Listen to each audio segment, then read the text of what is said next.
Hey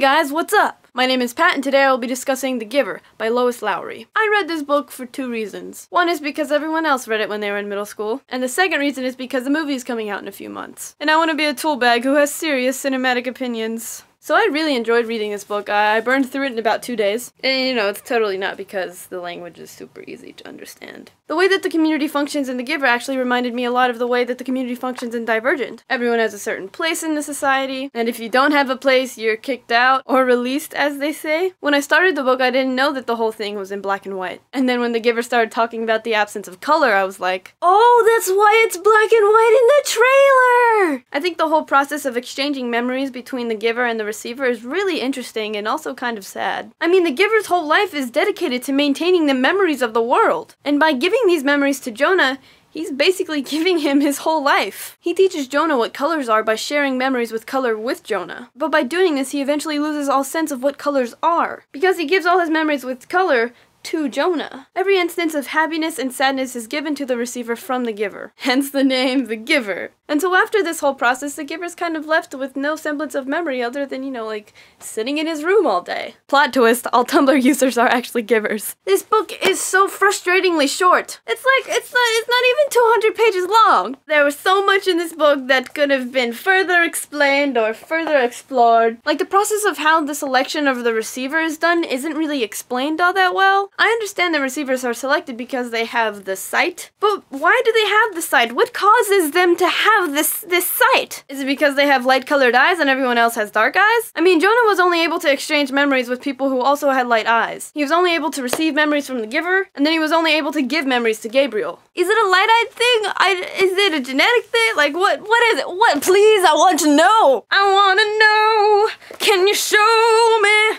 I wanna know why they have this sight thing. And I understand that technically this is a children's book, which is why it's so short and why so many things are left unexplained. And am I the only one who thought he died at the end? Suddenly he was aware with certainty and joy that below, ahead, they were waiting for him. And that they were waiting, too, for the baby. For the first time he heard something that he knew to be music. He heard people singing. Normally when characters are put through situations where they're about to die, and then they start getting all happy and joyous and they hear people singing, yeah, normally I just assume that that character is like at the gates of heaven. And I understand that there's a sequel and that he is probably alive in that sequel. But I don't know, this book just had that classic feel of, I'm dying but it's fine because everyone is singing and being happy and everything is awesome. But then I was like, people don't kill the main characters in children's books. Well, you know.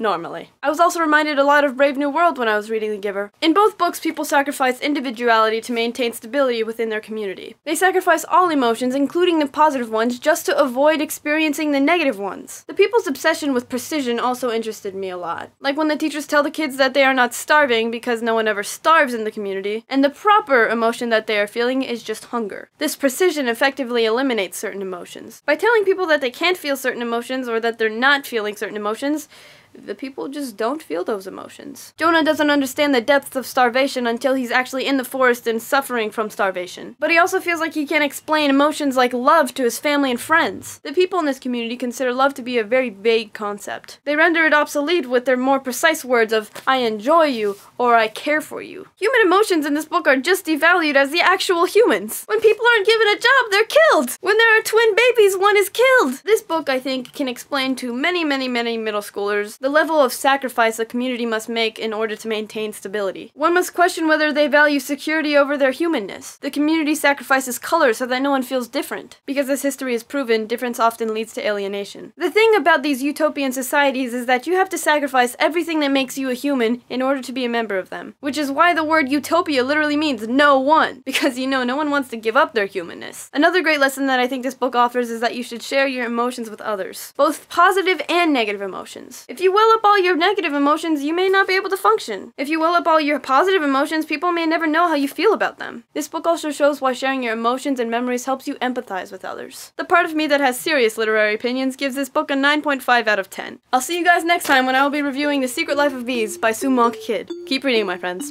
Keep reading.